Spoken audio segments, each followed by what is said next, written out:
दोस्तों, कई देशों में तख्तापलट के बाद जिस शब्द की सबसे ज़्यादा चर्चा है वो है जेन जी। ये जेन जी आखिर क्या है, आज इसी के बारे में हम चर्चा करेंगे।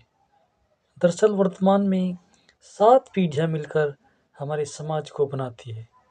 इनमें सबसे पहले आती है ग्रेटेस्ट जनरेशन। साल 1901 से लेकर 1927 तक जन्म लेने वालों को ग्रेटेस्ट जनरेशन कहा जाता है। इन्हें इस नाम से इसलिए जाना जाता है कि इस दौरान पैदा हुए बच्चों ने काफ़ी संघर्ष देखा, कई तरह की परेशानियों का सामना करना पड़ा, जिसमें खतरनाक लड़ाइयाँ, बीमारियाँ और गरीबी शामिल थी। दूसरी पीढ़ी का नाम साइलेंट जनरेशन है। इसमें 1928 से 1945 तक पैदा हुए लोग शामिल हैं।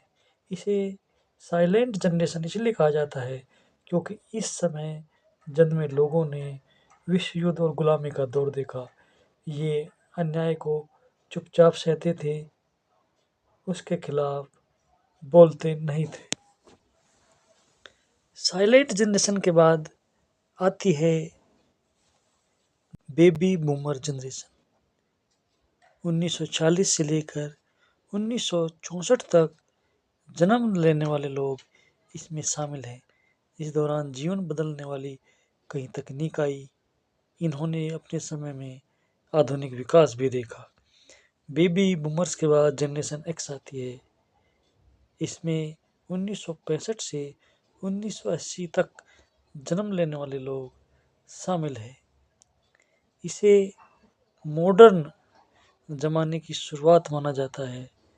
इस दौरान सिनेमा, आर्ट और म्यूजिक को नया आयाम मिला। जनरेशन एक्स के बाद आती है मिलेनियल्स।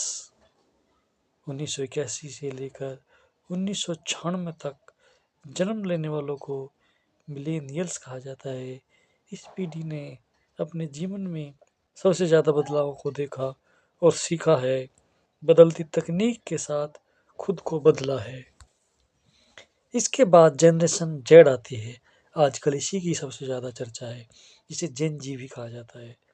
इसमें 1997 से 2012 तक जन्मे बच्चों को शामिल किया जाता है। इस पीढ़ी के लोगों की शुरुआत ही सोशल मीडिया से हुई है।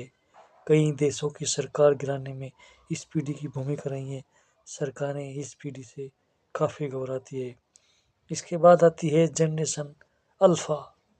2013 से 2025 तक जन्म लेने वाले बच्चे इसमें शामिल हैं। ये बच्चे काफ़ी तेज दिमाग और मल्टीटास्किंग वाले होते हैं। यह दुनिया की सबसे यंग जनरेशन है।